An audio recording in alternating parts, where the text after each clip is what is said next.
And it says we're live.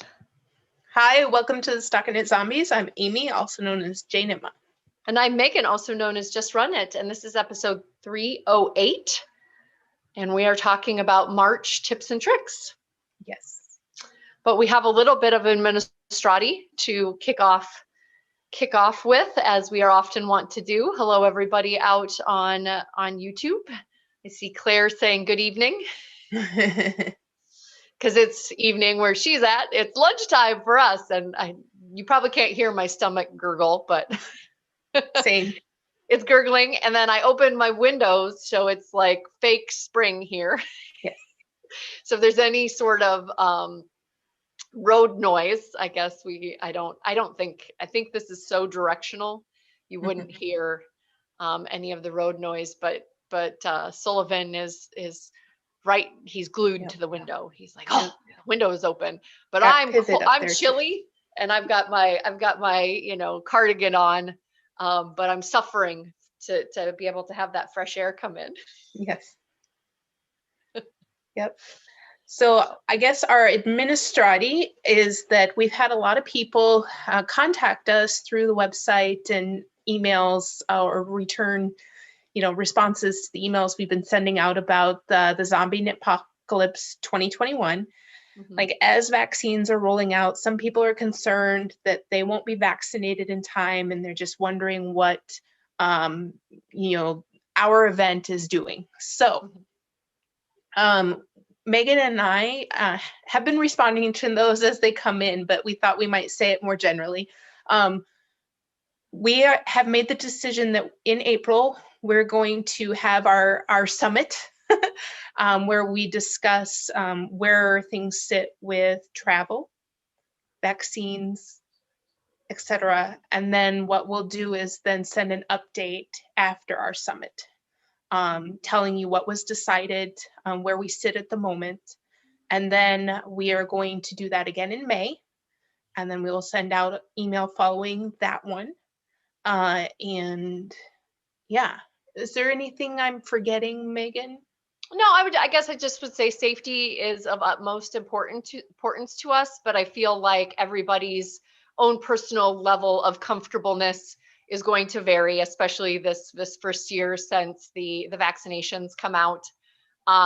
Regardless of vaccination status or local ordinances, we do have plans for everybody to be masked during the event. To the point where we've ordered masks to be part of the goodie bag, spoiler alert. So that should not be a worry, right? But yeah, it's really just kind of rolling. A lot can change, as we all know, in just a couple of weeks. And so to keep ourselves from deciding and undeciding and redeciding and whatever, we've kind of set these checkpoints to communicate and to let folks know where we're at on that journey. So, yep.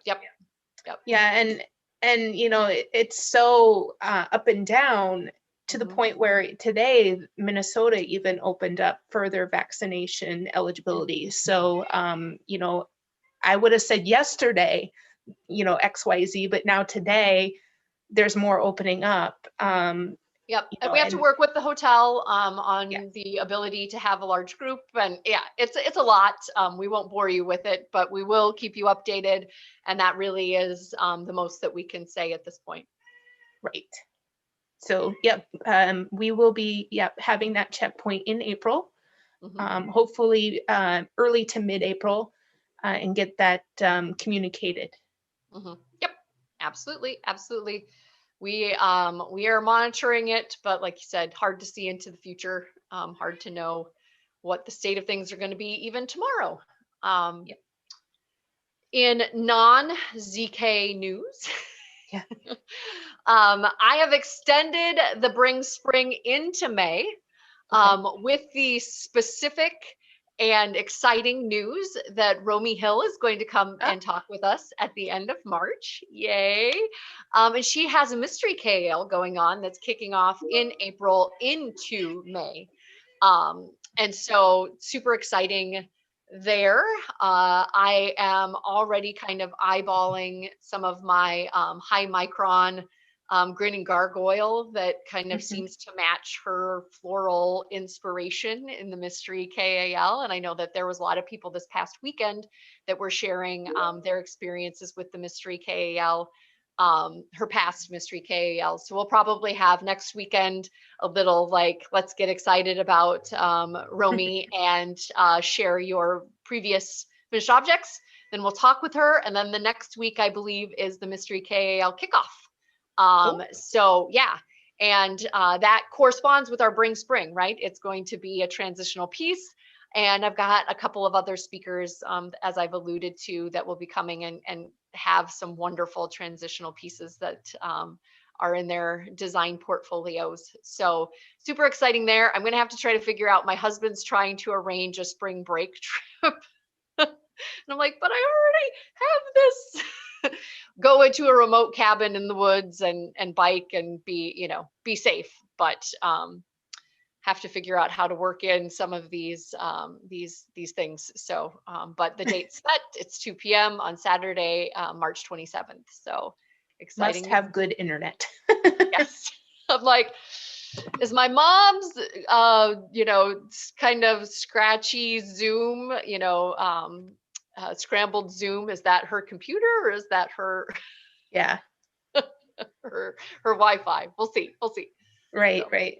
yeah. For sure. Yeah, I don't have any plans. It's hard to plan around all of the bringing the kids back to school dates as Mhm, well, right? Because they're mhm. planning all of those during spring. So it's like, okay, well, we can do this or we can do this, and what's going Oh yeah, on? good And call. yeah, The like the orientation, like yeah, yep. yeah, yeah. Yeah, all those orientation days, and my son is very excited to do both of them. So like the one where you get the schedule, and then there's another one where you can kind of free roam and look Yep. how to get to class and stuff. Yeah, so in Minnesota, we're going back after spring break. Yes. The secondary schooling is. So, yep, yep. Anyway, super excited to talk with Romy. Super excited about the mystery KAL. We'll be doing all kinds of exciting things around that, and like I said, fits into the Bring Spring. Did have a little few questions at the ZKN VKN last week about how that all fits in. If ZKN is our zombie knitting network that is kind of running concurrently with the ZK KAL, so you can double dip, right? If there is a designer and a person that you want to twin with, that could also qualify as a transitional piece for the Bring Spring, you could be participating in a bunch of different avenues, but for ZKN and the podcast and Discord and whatever, this is for, it's for everyone. Everyone's Yep. welcome, not just those attending ZK. So Yep. Bring wanted to spring. clarify there. Yep. Bring spring. And it's brought today. Man. Yes. So Yeah. nice. I've heard 4-letter word here. Snow. Yes, Snow I might know. be coming this next weekend. I know. But yes. Yeah, weather like this in March scares me. It means that we're gonna get dumped on. Yes. Gonna be some snow. But so we do have tips and tricks today, Mhm. which Megan and I were kind of like, um, Something to talk about, but whether or not it's something that you've already heard me say is yeah, yeah. So I posted about my Mohair project Mhm. and how it was giving me trouble um, as I'm working with it, and how I wasn't sure if I have enough of an allergy to this to even wear it.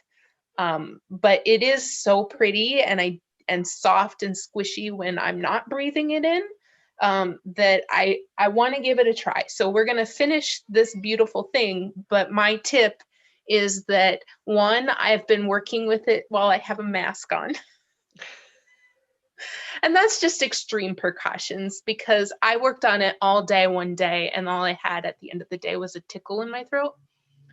But to avoid that tickle in my throat, I actually think masking while I'm working on this might help that. My other tip that I've been doing is that I put it down for 2 days in between. So I worked on it a lot yesterday, and then it got put onto this mannequin, and I probably won't take it off again and work on the sleeves until tomorrow or the next day. Mhm. So I Yeah. have my pinstripe socks started, and I started my stone crop, and yeah, that's it. So I'm gonna work on those. Yeah. You pointed out on Instagram, and I shared your concerns. If it's hard to work with, will it be wearable? But you feel like maybe there's just some exterior fluff that's going airborne while you're hand working it, right? Yeah, Um, yeah. And will that translate when I'm, moving around in my daily life? Or is it mhm, because I'm actively putting it through my tensioning finger, mhm, and stirring it up? mhm. But Yeah. again, it's a tickle in my throat. So, and again, it's worth trying. Mhm, Beautiful yarn. I have a lot of mohair in my stash. I even added some more recently. So I'm hoping that it's not that critical. mhm. I will say that the few things that I've had that are suri and mohair haven't gotten worn, but that might just be because I have so many things. Yeah. Yeah. I've been wearing mine a lot. So I finished that ranunculus, which you'll see in an upcoming finished object. Like I said, it's not going to break any like direct wind, right? So it's not going to stop the wind chill, but it does have a certain amount of like trapping. It's like not a wearable blanket, but you know what I mean? Like it traps a little bit of your own body heat in, Hmm. um, but it's a nice light layer. Like it doesn't feel like I'm wearing much, right? Okay.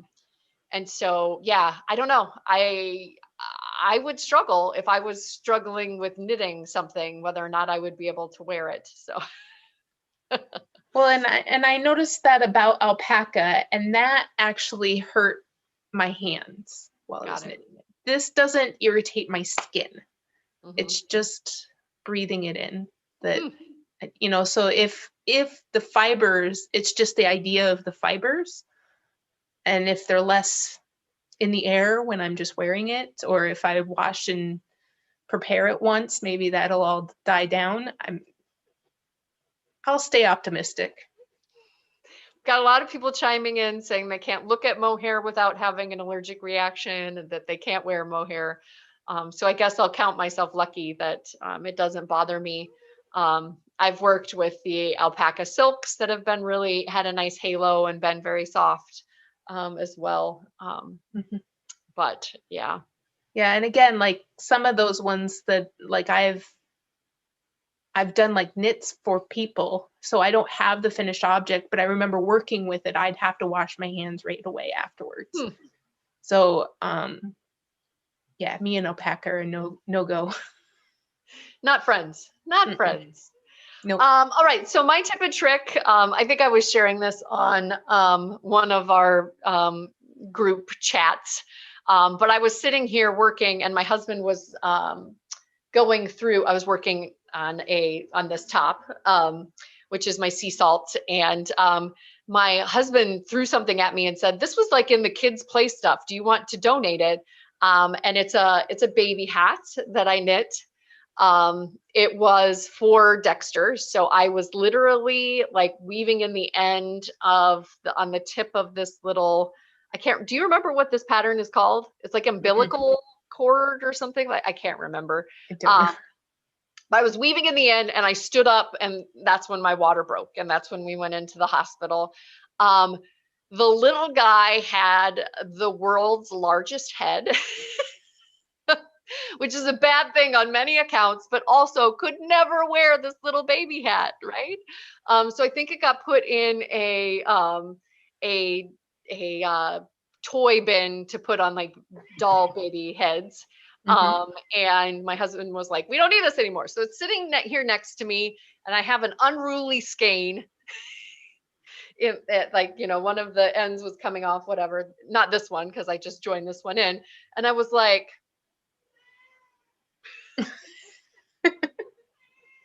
And so now I've got a nice little skein minder. Okay. I can't tell you what the circumference is, or how it worked. It happened to work out right. But it's kind of fun. We were joking. It looks like I've got like a wool IV that No. you can hang. And then Randy said, 50 cc's of merino stat. Yes. So you can repurpose some of your knitting. I guess that's a hint and a funny Yeah. story. Yeah, it's the umbilical cord hat from the Stitch and Bitch book. Okay. Oh, okay. There you go. Yep. Burdette to the rescue. So there's that. I've been using this now almost almost exclusively as my little skein minder. And then I knit a sip hat by Telly Bean Knits, and I was trying to get this in for the red and pink, so I did it in a day. The pink is held with the Lola Bean Pretty. Mohair, and this is the first time I've made a Mohair pom-pom, which is kind of fun. You can see it's Oh. got a little bit of a halo. Well, you're But reminding me that I have a mohair hat, and that does not bother me. Promising. Promising. There's hope. Promising that it doesn't bother you. But yeah, it just adds a lot of warmth.